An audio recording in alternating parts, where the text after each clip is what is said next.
باب الصلاة على النبي وفضلها আমার দয়াল নবীর উপর দরুদ শরীফ পড়া এবং ফজিলতের অধ্যায়।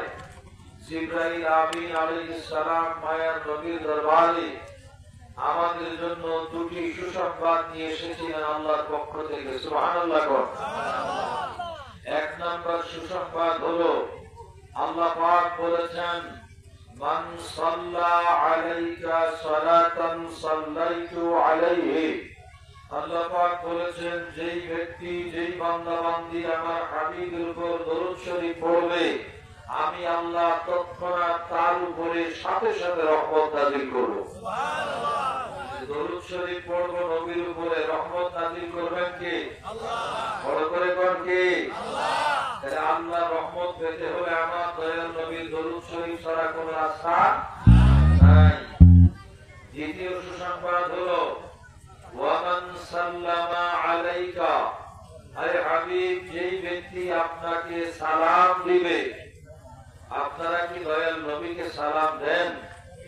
হ্যাঁ, আজকেও দেওয়া হবে ইনশাআল্লাহ মহব্বতে ভক্তিতে দাঁড়িয়ে। সুবহানাল্লাহ।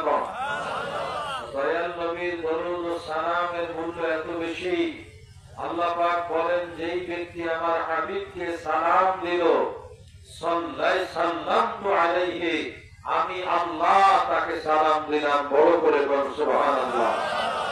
সেই ব্যক্তি দয়াল নবীকে সালাম দেবে, তাকে সালাম দিবে কে? আল্লাহ। আর জোরে কোন? আল্লাহ। তাহলে আমরা দয়াল নবীকে সালাম দিয়ে যদি আল্লাহর সালাম পাই, এত বড় আমল আর কি আছে নাকি? অতএব সেই নবীর মহব্বতের সালাত ও সালামের দরকার আছে না নাই? বাবা আমার গভীর মনোযোগ। আল্লাহর হাবিব বলেছেন, ওয়ান ইবনে মাসউদ রাদিয়াল্লাহু তাআলা আনহুমা قال قال النبي صلى الله تعالى عليه وسلم أولى الناس بيوم القيامة أكثرهم علي الصلاة رواه الترمذي।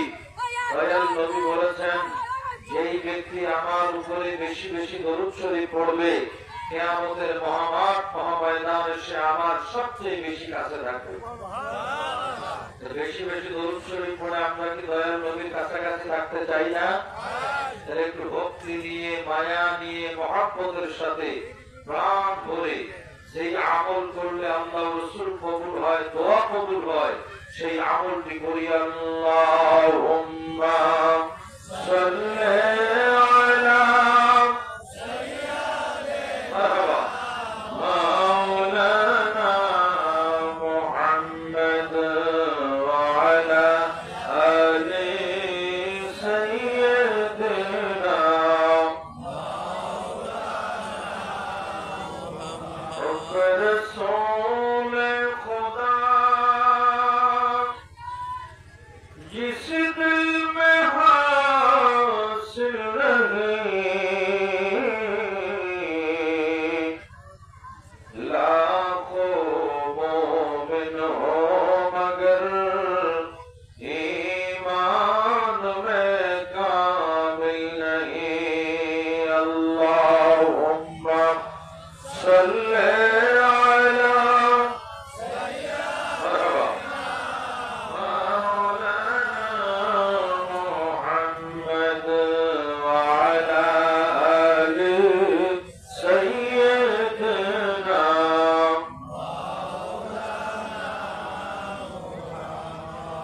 God.